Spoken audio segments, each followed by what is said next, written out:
সন্ধে পেরিয়ে রাত নেমে গেছে। আর দাঁড়িয়ে থাকতে পারছিল না অর্জুন। হঠাৎ সে অবাক হয়ে দেখল দৃশ্যটা। একটা সাদা কাপড় টান টান লম্বা হয়ে গেটের দিক দিয়ে এগিয়ে আসছে। বিদ্যুতের ঝলকানিতে একবার দেখা মাত্রই মনে হলো সেটা অন্ধকারে মিলিয়ে গেল। অর্জুন সতর্ক চোখে দেখেও বৃষ্টি ও অন্ধকারের আড়াল সরাতে পারল না। এই সাদা কাপড়ের কথাই তো করিম চাচা বলেছিলেন। ভূতেরা এভাবে সাদা কাপড় সোজা টাঙিয়ে ঘুরে বেড়াবে কেন? সমরেশ মজুমদারের অর্জুন এবার বাংলাদেশে। Any digital copy of this content leading to piracy is a crime. এই গল্পের যে কোনো রকম পাইরেসির বিরুদ্ধে উপযুক্ত আইনি ব্যবস্থা নেওয়া হবে। পাইরেসি দণ্ডনীয় অপরাধ। অনুগ্রহ করে পাইরেসি করবেন না, পাইরেসি সাপোর্ট করবেন না। তাহলে শুরু করা যাক।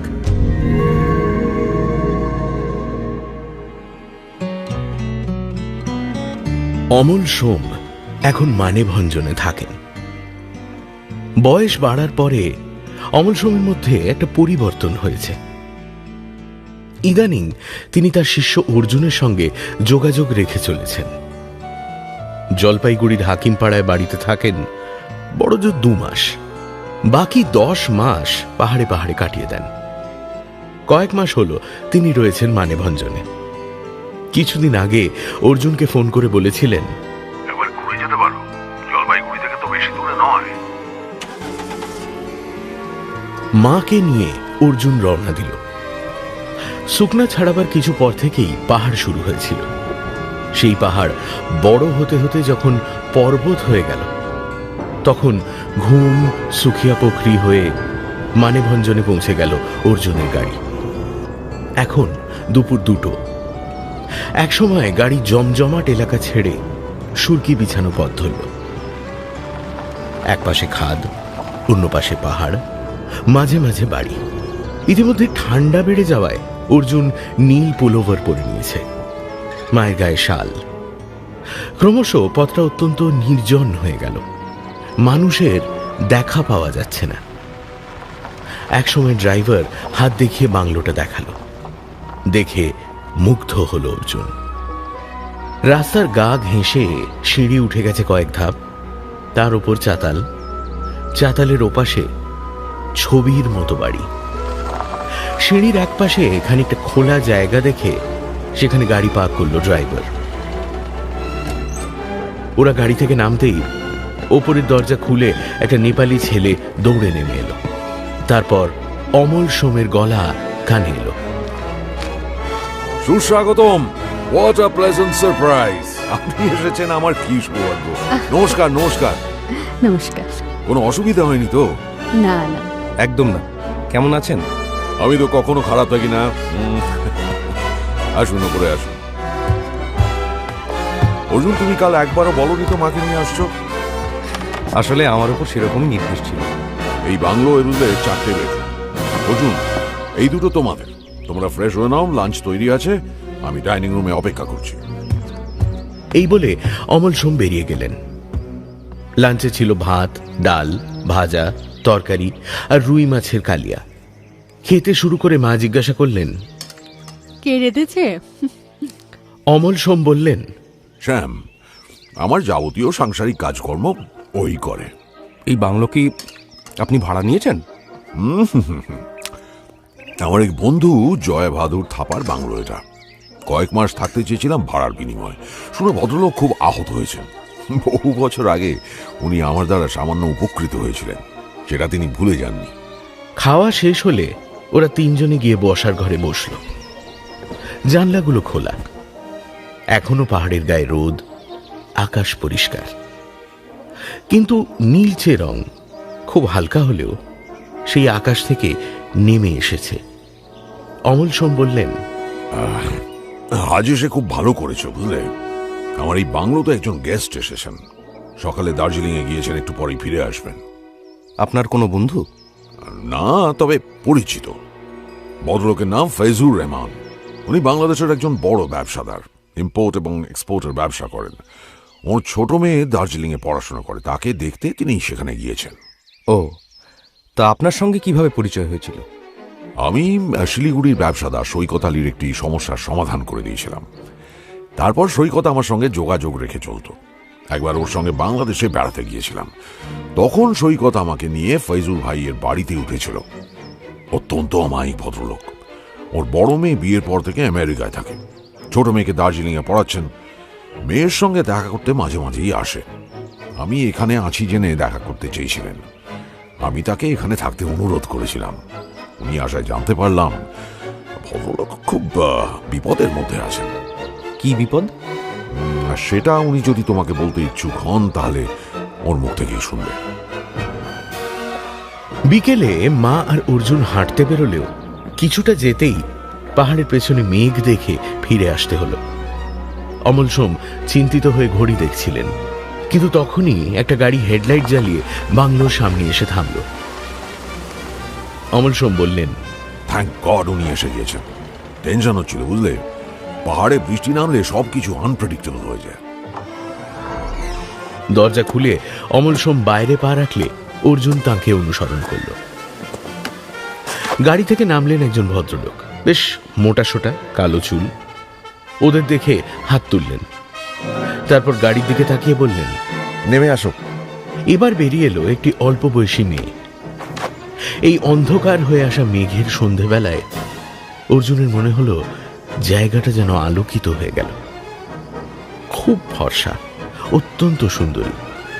জিন্স আর জ্যাকেট পরা মেয়েটি ফাঁপানো চুলে হাত বুলিয়ে ওপরে উঠে এলো। ফয়জুর রহমান বললেন, আমার মেয়ে দিয়া, কাল ছুটি আছে বলে মেয়ে আজ আমার সঙ্গে থাকতে চাচ্ছে। আপনার অনুমতি না নিয়েই চলে এলাম। আরে কি আশ্চর্য, ওর আসার জন্য অনুমতি নিতে হবে নাকি? ড্রাইভার একটা সুটকেস নামিয়ে গাড়ি ফিরিয়ে চলে গেল। ভিতর থেকে বেরিয়ে এসে শ্যাম সুটকেসটা ঘরে নিয়ে যেতেই প্রথম বৃষ্টির ফোঁটা নেমে এলো। দ্রুত ভিতরে ঢুকে অমল সোম সবাইকে বসতে বলে পরিচয় করিয়ে দিলেন। ফয়জুর রহমান বললেন, আচ্ছা, আপনি অর্জুন। আপনার কথা দাদার কাছে অনেক শুনছি। ভাগ্যচক্রে দেখা হয়ে গেল। এই যে বৃষ্টি শুরু হলো, ভোরের আগে থামবে বলে মনে হয় না। আপনাদের যদি কিছু দরকার হয় তাহলে বেল বাজাবেন, শ্যাম ঠিক পৌঁছে যাবে। অর্জুন, বিয়ার সুটকেসটা তোমার মায়ের ঘরে রেখে এসো। মায়ের ঘরে সুটকেস পৌঁছে দিয়ে ফিরে এলো অর্জুন। বৃষ্টির শব্দ আরো বেড়েছে। সোফায় বসে অর্জুন জিজ্ঞাসা করল, এখানে ধস নামে না? পাহাড়ে ধস নামা তো স্বাভাবিক ঘটনা, তবে ইদানিং নেমেছে কিনা জানি না, কেউ বলেনি। ফয়জুল ভাই, আপনাদের ওখানে এই বৃষ্টি কয়েকদিন হলে বন্যা হয়ে যেত, তাই না? কয়েক বছর ধরে বাংলাদেশে আগের মতো বন্যা হইতেছে না, তবে এইরকম বৃষ্টি হলে দেশের বাসায় গিয়ে থাকার কথা ভাবতাম না। জলের জন্য? ফয়জুর রহমান মাথা নাড়লেন, যার অর্থ না। মুখে কিছু বললেন না। অমল সোম বললেন, অর্জুনকে বলছিলাম আপনি বেশ সমস্যায় আছেন, কিন্তু কি সমস্যা সেটা বলিনি। আপনি ইচ্ছে করলে বলতে পারেন। অর্জুন ভাই, খুবই সমস্যায় আছি। আপনার দাদার কাছে সাহায্য চাইছিলাম, কিন্তু বয়সের দোহাই দিয়া উনি যেতে রাজি হন নাই। যখন দেশের বাইরে চলে আসি তখন মনে হয় সমস্যা থেকে বেরিয়ে আসছি, কিন্তু ফিরে গেলেই আবার আতঙ্ক বাইরে যায়। মুশকিল হলো, এবার ইন্ডিয়াতে এসেও স্বস্তি পাচ্ছি না। এই যে মেয়েকে নিয়ে দার্জিলিং থেকে ফিরছিলাম, যেই আকাশে মেঘ দেখলাম, চারধারের আলো কমে আসতে লাগলো, অমনি মনে হলো এই পাহাড়ি পথে গাড়ি খারাপ হলে আমি কি করব। কতবার এদেশে আসছি, কখনো এইরকম বোধ হয় নাই। আসলে ওখানে যে আতঙ্ক আমাকে তাড়া করে বেড়ায়, সেইটা মনের জোর অনেকখানি কমাই দিছে। আপনি যে আতঙ্কের কথা বলছেন, এ কথা পুলিশকে জানিয়েছেন? আসলে আমার এক বন্ধু পুলিশের উপরতলার অফিসার, তো সে শুনে বলছে আমার নাকি একজন ভালো মনস্তাত্ত্বিকের কাছে যাওয়া উচিত। থানায় গেলে আমাকে পাগল ভাববে। ফয়জুল ভাই ব্যবসার কাজে সুবিধার জন্য ঢাকায় বনানীতে থাকেন। ওখানে ওর 3 তলা বাগান ঘেরা বাড়ি, বিদেশি দামি গাড়ি, কাজের লোকজন আছে। স্ত্রী গত হওয়ার পর থেকেই 2টি মেয়েকে ঘিরেই ওর সাংসারিক জগৎ। বড়জন আমেরিকায় থাকে, দিয়াকে 10 বছর বয়স থেকেই উনি দার্জিলিংয়ে ভর্তি করে দিয়েছেন। ছুটির সময় সে দিদির কাছে বেড়াতে যায়। ওকে দেশে নিয়ে যেতে চান না ওই ওই আতঙ্কের জন্য। আতঙ্ক কি জন্য? আমি বলছি, তার আগে জিজ্ঞাসা করব, আপনি ভূত প্রেতে বিশ্বাস করেন ভাইয়া? তাদের অস্তিত্ব সম্পর্কে কি আপনার কোনো সন্দেহ আছে? আপনি হাসতেছেন কেন? হাজার হাজার বছর ধরে মানুষ এই প্রশ্ন করে গেছে। বিজ্ঞান বাতিল করে দিলেও পুরোপুরি বিশ্বাস করে না, উল্টে যুক্তি দেখিয়েছে ভূত যদি না থাকে তাহলে ভগবানও নেই। যে দেখেছে তাকে জেরা করলে বোঝা যায় সে কল্পনা করেছে। অতএব এই ধাঁধার উত্তরটা আমি জানি না। ঠিকই কইছেন, আমি কখনো ভূত দেখি নাই, কিন্তু অনুভব করছি। আর সেই অনুভব আমার নার্ভকে ছিন্ন ভিন্ন করে দেয়। এই কারণে আমি দেশের বাসায় যেতে চাই না, কিন্তু আমার বনানীর বাসায় বসেও আমি নিশ্চিন্ত থাকতে পারি নাই। দেশের বাড়িতে ঠিক কি হয় যা আপনার কাছে আতঙ্কের? সব কথা আমি ঠিক করে বোঝাইতে পারবো না। একটা কিছু অনুভব করছি, এই কথাটা বললে আপনার পক্ষে বোঝাও সম্ভব নয়। আমি মিস্টার সোমকে অনুরোধ করছিলাম আমার দেশের বাসায় যাওয়ার জন্য, কিন্তু উনি এখন অন্য জগতে বাস করছেন আর আগের মতো সত্য সন্ধান করতে চান না। আপনি ঠিক কি চাইছেন? ভাইয়া, খুবই সাধারণ চাওয়া। আমার দেশের বাসায় আগের মতো সহজ স্বাভাবিক জীবনযাপন করতে চাই।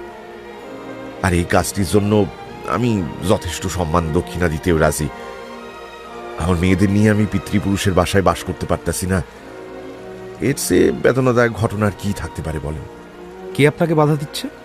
আপনারই তো বলছি, ঘটনাস্থলে না যাওয়া পর্যন্ত এই প্রশ্নের উত্তর জানা সম্ভব না।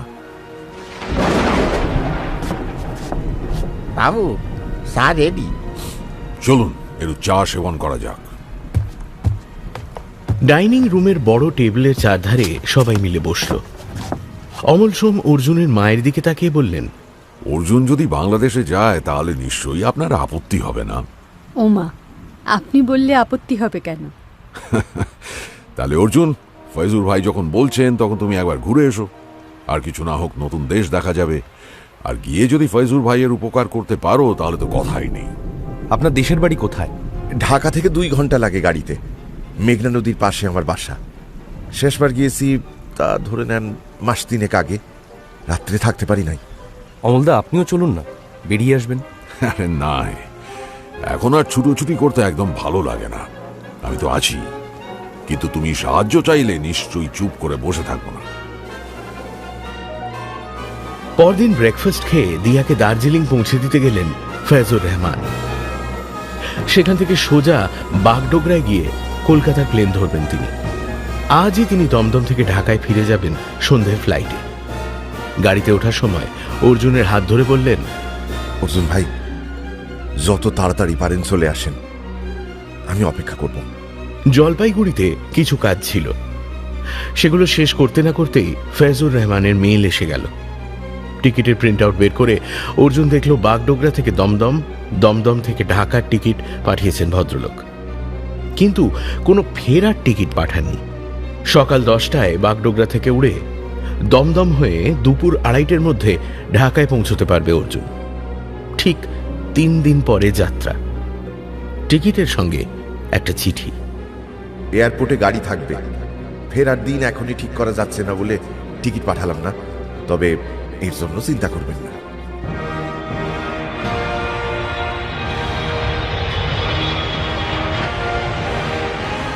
ভালোই ভালোই ঢাকা পৌঁছে গেল অর্জুন। সুটকেস টেনে নিয়ে বাইরে বেরিয়ে এসে দাঁড়াল। ঠিক এই সময় একটা গাড়ি এসে দাঁড়াল। গাড়ির সামনের আসন থেকে একজন যুবতী নেমে এসে চিৎকার করতে লাগলো, mister Arjun, mister Arjun! Arjun suitcase নিয়ে এগিয়ে গেল। যুবতী সামনে দাঁড়িয়ে বলল, নমস্কার, আমি অর্জুন। হ্যাঁ, আপনি অর্জুন? ইন্ডিয়ার কোথা থেকে আসছেন? জলপাইগুড়ি থেকে সোজা এখানে। Welcome welcome sir. আমার এয়ারপোর্টে পৌঁছাতে একটু দেরি হয়ে গেল। আসেন আসেন। যুবতীর কথার মধ্যেই ড্রাইভার নেমে এসেছিল। সুটকেসটা সে গাড়ির ডিকিতে রেখে পেছনের দরজা খুলে দিল। বিশাল গাড়ি, খুব দামি, ভিতরটায় চমৎকার ঠান্ডা। আসনে বসা মাত্র মনে হলো, ওহ কি আরাম। যুবতী ইতিমধ্যে ড্রাইভারের পাশের আসনে উঠে বসেছেন। ড্রাইভার ফিরে এসে জিজ্ঞেস করল, প্রথমে কোথায় যাব? সাহেবের বাড়িতে, লাঞ্চের পরে অফিসে।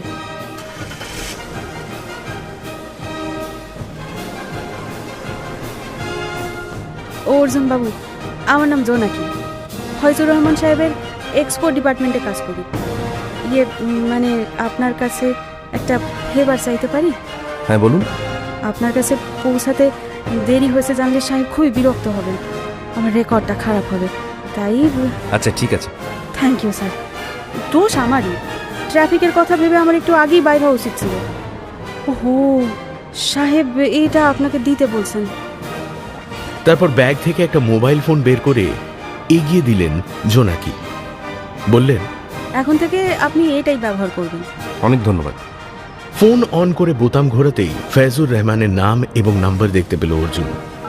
সে বোতামে চাপ দিতেই ওপারে রিং হলো। ওয়েলকাম অর্জুন ভাই, ওয়েলকাম। আপনি এসে পড়ছেন, আমার খুব ভালো লাগতেছে। আমি নিজে এয়ারপোর্টে যেতে পারি নাই বলে কিছু মনে করবেন না, কোনো সমস্যা হয়নি তো? না না, কোনো অসুবিধা হয়নি। বেশ, যে মেয়েটি আপনারে রিসিভ করছে সে ঠিক সময় পৌঁছেছিল? হ্যাঁ। ওর নাম জোনাকি। এখন থেকে জোনাকি আপনার সাথে যোগাযোগ রাখবে, যা যা দরকার তা ওকে বললেই হবে। আপনাকে জোনাকি আমার বাসায় লাঞ্চ খাওয়াতে নিয়ে যাচ্ছে, সেখান থেকে আপনি আমার অফিসে আসবেন।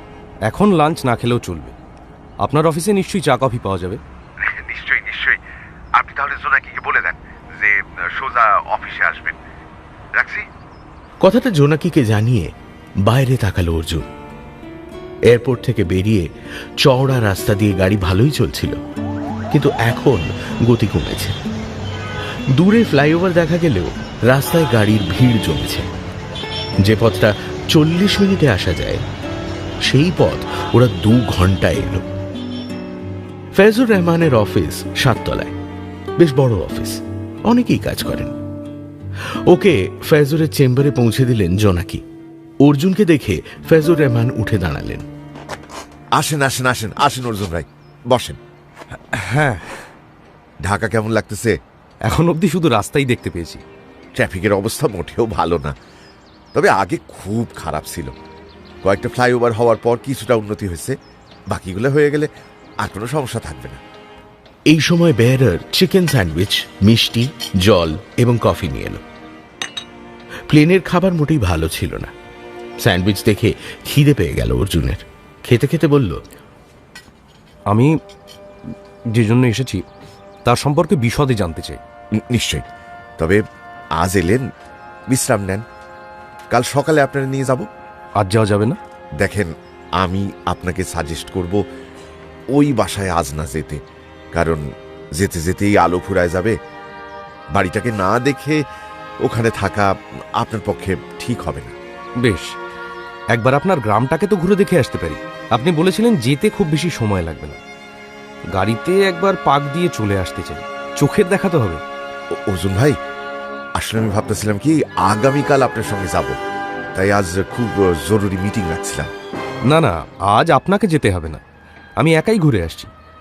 জায়গাটা যখন শহরের বাইরে, তখন এই সুযোগে শহরতলিও দেখা হয়ে যাবে। আচ্ছা, বেশ বেশ। মিনিট 7 পরে অর্জুনকে নিয়ে গাড়ি বের হলো। সেই একই ড্রাইভার গাড়ি চালাচ্ছে, তার পাশে বসে আছেন জোনাকি। অর্জুন জিজ্ঞাসা করল, আচ্ছা, সোনার গা কত দূরে? গাড়ি চালাতে চালাতে ড্রাইভার জবাব দিল, এই 10 মাইল দূর। আপনার নাম?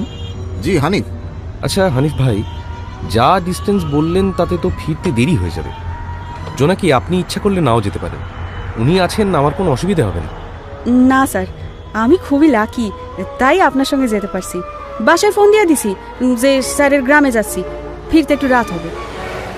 গাড়ি চলছিল। তারপর একটি নদীর ওপর ব্রিজে উঠতেই জোনাকি হানিফকে একটু থামতে বলে অর্জুনকে ডেকে বললেন, এই নদীর নাম ম্যাগনা। অর্জুন দেখল যন্ত্রচালিত কিছু নৌকা মালপত্র নিয়ে যাওয়া আসা করছে, কিন্তু নদীর জল খুব কালো এবং একটু ঘন বলে মনে হলো।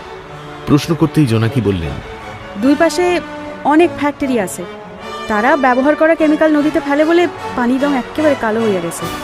এই পানি কেউ খায় না, নদীতে মাছও নাই। এটা যাতে বন্ধ করা যায় তার উপায় সরকার ভাবতেছে। সোনারগাঁতে ওরা পৌঁছে গেল 1.5 ঘন্টার মধ্যে। সোনারগাঁ পেরোতেই আলো কমে আসছিল। আরো 10 মাইল যেতে অন্তত 15 মিনিট লাগবে। একটা শহরের ভেতর দিয়ে ওরা গাড়ি করে নদীর গায়ে পৌঁছে গেল।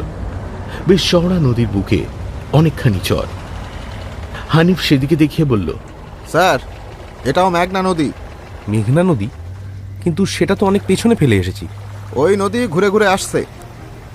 নদীর তীরে নৌকো বাঁধছিল একজন মাঝি। মাঝি জিজ্ঞেস করল, যাবেন কোটা? আপনি কি ফয়জুর রহমান সাহেবের নাম জানেন? সে জানুন না, কিন্তু তারা তো কেউ এখানে থাকে না। এই নদীর ধারে রাস্তা বরাবর 10 মিনিট হাঁটলেই তার প্রাসাদ দেখতে পাবে। তবে আপনারা নতুন লোক, তাই পরামর্শ দিতাছি, এই সময় ওদিকে যাবেন না। এ কথা কেন বলছেন? দেখেন, কথায় আছে, থেকে শেখো, দেখে শেখো আর শুনে শেখো, এর বেশি আর কমু না। কথাগুলো বলে লোকটা চলে গেল। জোনাকি জিজ্ঞেস করলেন, কি করবেন? সন্ধে হয়ে গেছে তো। বেশি দূর তো নয়, চলুন বাড়িটাকে একবার দেখে আসি। হানিফ গাড়ি স্টার্ট দিল। এপাশে বাড়ি ঘর নেই, গাছগাছালি আর গুল্ম ভরা মাঠ। তারপর রাস্তাটা বাঁক নিতেই আবছা বাড়িটাকে দেখতে পেল অর্জুন। দোতলা বাড়ি, প্রাসাদই বলা চলে। পাঁচিল দিয়ে ঘেরা, তালাবন্ধ গেট। বাড়ির দোতলাটা দেখা যাচ্ছে রাস্তা থেকে। কোনো আলো জ্বলছে না। রাস্তার এপাশে মেঘনার বন্যা আটকাতে ছোট্ট বাঁধ দেওয়া আছে। নদীর চর থেকে হু হু বাতাস ছুটে আসছে। বাড়িটার দিকে তাকালেই ছমছমে অনুভূতি হয়। স্যার, গাড়ি ঘোরাই। অর্জুনের খুবই ইচ্ছে হচ্ছিল হেঁটে বাড়ির চারপাশটা দেখে, কিন্তু আবছা অন্ধকারে এর বেশি কিছু দেখা যাবে বলে মনে হচ্ছিল না। বাড়ির দুপাশে যে লতাপাতার জঙ্গল, সেখানে এখন পা রাখা বুদ্ধিমানের কাজ হবে না। সে বলল, হ্যাঁ, ঘোরান। Thank you. ধন্যবাদ দিচ্ছেন কেন? বাড়িটার দিকে তাকাতেই বুকের সাপ লাগতেছিল। স্যার নিশ্চয়ই ওই বাড়িতে রাত থেকে থাকেন না, তাই আপনি চলে আসতে আপত্তি না করে ধন্যবাদ দিলাম। খানিকটা পথ যাওয়ার পর নদীর ঘাট পেরিয়ে হানিফ বলল, ওই দোকানে ভালো চা করে, ইচ্ছে হলে খাইতে পারেন। চলুন চা খাওয়া যাক। ঠিক আছে। গাড়ি থামল। হানিফ এগিয়ে গিয়ে চায়ের অর্ডার দিল। রাস্তার ধারে দোকান, খুঁটির ওপর তক্তা পেতে বেঞ্চি করা হয়েছে। অর্জুন বলল, আসুন ওখানে বসি। শুনশান রাস্তার ধারের দোকানে ইলেকট্রিক আলো থাকলেও তার তেজ সাধারণ হ্যারিকেনের চেয়ে বেশি নয়। হানিফ দোকানের ওপাশে জঙ্গলের গায়ে চলে গিয়েছিল প্রাকৃতিক প্রয়োজন মেটাতে। চাওয়ালা ওদের 2 গ্লাস চা দিয়ে গেল। অর্জুন চায়ে চুমুক দিতেই একটা প্রচন্ড শব্দ কানে এলো। চমকে রাস্তার দিকে তাকিয়ে সে হতভম্ব হয়ে গেল। একটা ছোট লরি দুরন্ত গতিতে চলে গেল নদীর দিকে। কি হলো? হানিফ হায় হায় করতে করতে ছুটে গেল তার গাড়ির দিকে। এভাবে কেউ ধাক্কা মারে? এত জায়গা রয়েছে। সংবিত পেতেই অর্জুন এবং জোনাকি দৌড়ে গিয়ে আধা অন্ধকারে দৃশ্যটা দেখতে পেল। গাড়ি যেদিকটা রাস্তার ধারে ছিল তার অনেকটাই ভেতরে ঢুকে গেছে। বনেটের ডান দিকটাও ভেঙে ঝুলছে। রাস্তার মাঝখানে দাঁড়িয়ে হানিফ তখন সব ভুলে গিয়ে লরির ড্রাইভারের উদ্দেশ্যে গালাগালি দিচ্ছে। হালারা চোখে দেখতে পায় না, গাড়ি চালাতে জানে না তো বেরিয়েছে কেন? চাওয়ালা এবং তার কয়েকজন খদ্দের গাড়ির কাছে চলে এসেছিল। আপনাকে কপাল ভালো তো গাড়ি থেকে যাই না গেছিলেন, নাইলে সত্যই যে কি হইতো। কি ভয়ানক ব্যাপার। হ্যাঁ, সত্যই কি ভয়ানক ব্যাপার। লরিটার নাম্বার কেউই দেখেনি, কারো খেয়াল ছিল না। তাছাড়া যেরকম ঝড়ের মতো উল্টো দিক দিয়ে রাস্তা পার হয়ে এসে ধাক্কা দিয়ে চলে গেছে, তাতে আগে থেকে সজাগ না থাকলে নাম্বার বোঝাও সম্ভব নয়। অর্জুন চাওয়ালাকে জিজ্ঞেস করল, আচ্ছা, ওই লরিটা কার তা নিশ্চয়ই আপনারা জানেন। চাওয়ালা বলল, ভালো কইয়া দেখা আগেই তো সই গেল। আপনাদের এলাকায় কার কার ওরকম লরি আছে? এখানে কয়েকজনের গাড়ি আছে বটে, কিন্তু কারো লরি তো নাই। না না, তুমি ভুল করতেছো। আরে ট্রাক লরি ছিল আমাকে ফয়জুর ভাই। না না, কি করে হবে? এই দেশে তো কবে বসে গেছে, লরি আর চলেনি। এইটা কথা। স্যার, দরজা খোলা যাইতেছে না, পয়সা গেছে। জোনাকি ততক্ষণে ফোনে ফয়জুর রহমান সাহেবকে সংক্ষেপে ঘটনা জানিয়েছেন। চায়ের দোকানের নামও বলে দিয়েছেন। ফোন কেটে দিয়ে জোনাকি বললেন, সাহেব থানায় খবর দিতেছেন, আর এখনই সোনার গা থেকে আমাদের নিয়ে যেতে গাড়ি আসতেছে। বহু টাকা খরচ হয়ে যাবে। ওরা স্যার ইচ্ছে করেই গাড়ি নষ্ট করছে। আমরা রাস্তার এই দিকে গাড়ি সাইড কইরা দাঁড় করাইছি, ওরা উল্টো দিক দিয়ে যাচ্ছে। হঠাৎ রাস্তা পেরিয়ে এই গাড়িকে ধাক্কা মারবে কেন? যদি ওদের ব্রেক ফেল করে থাকে? করে নাই, করলে ওই স্পিডে বাড়াইয়া যাইতো না। ওই গাড়িতে তো কোনো আলো জ্বলতে আসিল না, হেডলাইট না ব্যাকলাইট কিছুই তো ছিল না। আরে কেউ তো মতলব করে মারছে। হইতে পারে এইটা হইতে পারে। কিন্তু এইখানে কিন্তু এইসব আসিল না। কে করে মতলব কইরা মাইরা দিব? আরে এখন হইতে আছে অনেক কিছু। তাই তো দেখতে আসি, আমি চোখের সামনে তো দেখলাম। একটু পরে ভিড় সরে গেলে অর্জুন জোনাকিকে বলল, আপনার জন্য প্রাণে বেঁচে গেলাম। আমার জন্যে? হ্যাঁ, আপনি চা খেতে গাড়ি থেকে নামতে না বললে এখন আমার কি হতো ভাবলেই শিউরে উঠছি। আপনি আমার প্রাণ বাঁচালেন। সেইটা তো আমিও বলতে পারি। আপনি গাড়ি থেকে নামতে না চাইলে আমাকে বসে থাকতে হতো, কিন্তু লরিটা আমাদের মারতে চাইছিল কেন?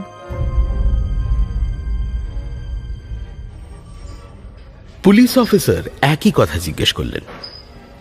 পুলিশের গাড়ি চায়ের দোকান থেকে ওদের তুলে নিয়ে এসেছে থানায়। এখন হানিফের গাড়িটাকে টেনে নিয়ে আসার কাজ চলছে।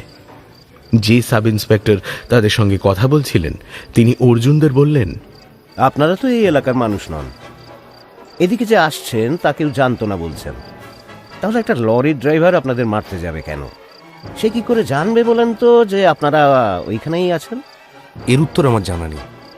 আমি শুধু জানি চা খেতে আমরা দোকানে গিয়ে বসেছিলাম যখন, তখন লরির ড্রাইভার জেনে শুনে আমাদের মারার জন্য গাড়িটাকে চুরমার করেছে। আপনারা এদিকে আসছিলেন কেন? আসছিলেন মানে কোনো সমস্যা? মানে কি উদ্দেশ্য ছিল বলেন তো? বেড়াতে, মেঘনা দেখতে। ও আচ্ছা, তা আপনাদের সম্পর্ক? সহকর্মী, একসঙ্গে কাজ করেন? আচ্ছা, ভেরি গুড ভেরি গুড। একটা কাজের দিনে মহিলা সহকর্মীকে নিয়ে বেড়াতে এসেছিলেন, ভালো ভালো। গাড়িটা আপনার?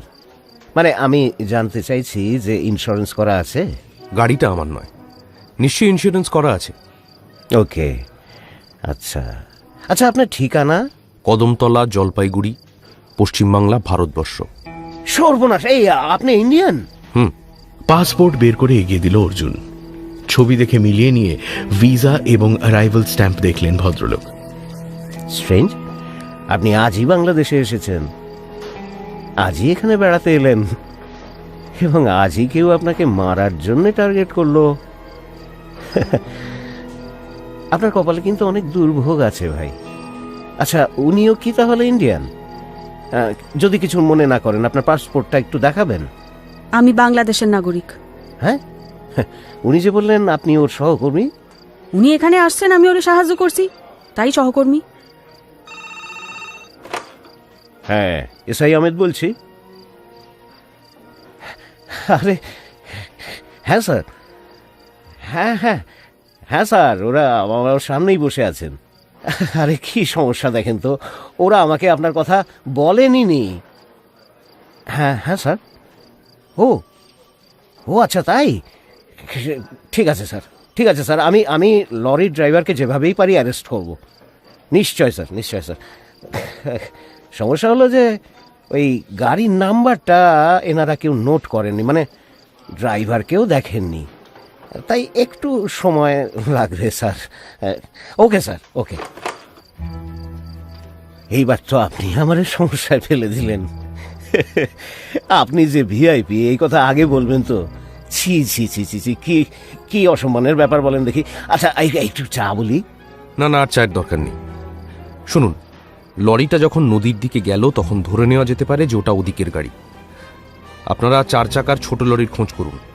যেভাবে ধাক্কা মেরেছে তাতে ওই লরির ক্ষতি হওয়া স্বাভাবিক, ওটা দেখলেই চেনা যাবে। হ্যাঁ, এটা আপনি একদম ঠিক বলেছেন।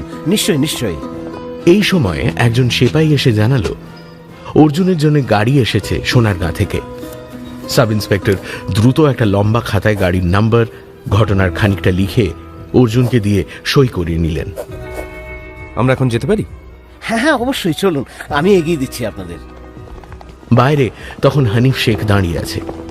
সোনারগাঁ থেকে আসা গাড়িতে ওদের তুলে দিয়ে সাব ইন্সপেক্টর জিজ্ঞেস করলেন, কিছু মনে করবেন না স্যার, ইন্ডিয়াতে আপনি কি করেন? শেষ হলো সমরেশ মজুমদারের লেখা অর্জুন, এবার বাংলাদেশে পর্ব 1। ভিডিওটি ভালো লাগলে সবাই চ্যানেলটি সাবস্ক্রাইব করে রাখুন পরবর্তী ভিডিওর জন্য। এই ভিডিওর পরবর্তী পার্টগুলো আসতে চলেছে এই চ্যানেলে ম্যাক্স মিষ্টি অ্যাডভেঞ্চারে। পরবর্তী ভিডিওগুলো দেখতে এখন এই চ্যানেলটি সাবস্ক্রাইব করে রাখুন এবং আপনাদের বন্ধুদের শেয়ার করে দিতে পারেন।